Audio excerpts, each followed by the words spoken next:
এটা কোনোদিনও সম্ভব না। আমি কোনোদিনও ভাবিরে বিয়ে করতে পারব না। ইমরান আমার দেবর, আমি তারে স্বামীর নজরে দেখতে পারুম না। হ্যালো, আসসালামু আলাইকুম। ওয়ালাইকুম আসসালাম। আপনি কি শফিকের ছোট ভাই ইমরান কইতেছেন? জি, আমি ইমরান। আমি শফিকের লগে একসাথেই কাজ করি। আপনার ভাইজান অ্যাক্সিডেন্ট করছে, আমরা এখন তাই নিয়ে হসপিটাল আছি। কি হয়েছে আম্মা? শরীর খারাপ লাগতেছে? বুকটার ভিতর কেমন ধরপড় করতেছে। কি রে বাবা, কি হয়েছে তোর? এমন লাগতেছে কেন তোরে?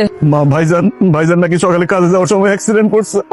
ইমরান, আমি তোমার কথা বিশ্বাস করি না। তুমি কে কইছো তোমার এইসব? ভাইজানের এক বন্ধু আমার ফোন দিছিল। এলাকা আমার বুকের ভিতর ধরপড় ধরপড় করতেছিল। হ্যালো, ভাই, আপনার ভাইজান কিছুক্ষণ আগে মারা গেছে। কি হয়েছে? তাই ইমরান, ভাইজান আর নাই মা। আম্মা তুমি আইছো এই সময় কইতেছে শফিক নাকি না, এটা মিথ্যা কথা তাই না? তুমি কও এটা একদম সত্যি কথা না? না ভাই বাবাজি, সত্যি মারা গেছে। আয়না দাও শফিক, আয়না দাও। যা ভাই বাবাজি, লাশ আনার কোনো ব্যবস্থা হয়েছে? ভাইজানের লাশ বাংলাদেশে আনতে যে টাকা লাগবে সেই টাকা ভাইজানের বন্ধুরা ব্যবস্থা করতে পারে নাই। আমার আব্বা নাই, বাড়ি তাইবো কেমনে? ভাইজানের বন্ধুরা কইতেছে টাকা যেহেতু ব্যবস্থা করতে পারে নাই, লাশ নাকি ওইখানে দাফন করবে।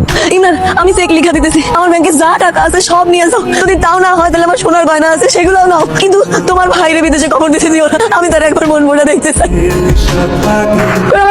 আমার বাবার টাকা, আমার স্বামীকে টাকা। ইমরান, সকালে এসো, আমার স্বামীকে দেখো, আমার স্বামীর মুখটা মানে দেখো। ভাইজানের মুখটা দেখতে চাই না, সহ্য করতে পারবে না, ভয় পাই যায়। আমার ভাই বাবু, আমি টাকা দিতে না, তোমার কথা নেই। আমি পাঠাইছি আমার টপিকরে, আমি পাঠাইছিলাম বিদেশে। আমি যদি না পাঠাইতাম আমার বলা তো মরতো না। বিয়াই এরকম ভাবে কান্দাকাটি করেন না। আল্লাহ তাআলা কারে কখন কোথা থেকে তুলে নিবে সেটা আল্লাহ তাআলা ছাড়া কেউ বলতে পারে না। আমি তোরে নিতে আইছি, চল।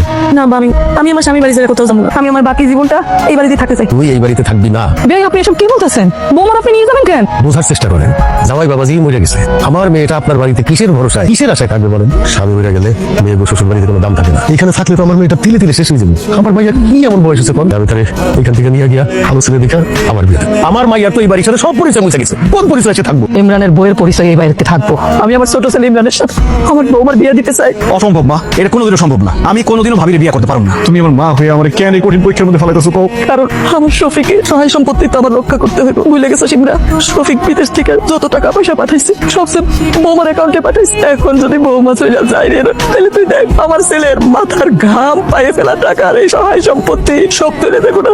মারে আমি অনেক চিন্তা করে দেখলাম তোর শাশুড়ি যে প্রস্তাবটা দিছে আমার খুব পছন্দ হয়েছে। বিয়াই কইলো ইমরানও তোর বিয়ে করতে রাজি আছে। আব্বা, আমার তুমি আর যা খুশি কও, কিন্তু আর একটা বিয়ে করতে কই। ঠিক আছে, করিস না তুই ইমরানের বিয়ে। আমিও আমার দুই চোখ যেদিক চাই সেইদিকে চলে যাবো। আর কতদিন তোর সামনে আসুন না।